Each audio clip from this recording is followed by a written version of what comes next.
Waste Initiatives have completed a construction and demolition waste recycling plant for Rowcon here in Queensland. The advanced recycling plant will give them the opportunity to expand their services and recover more materials from their C&D streams. It includes the latest design and innovative technologies.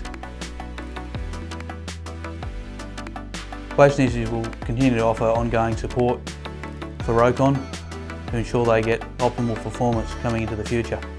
Please come and have a look.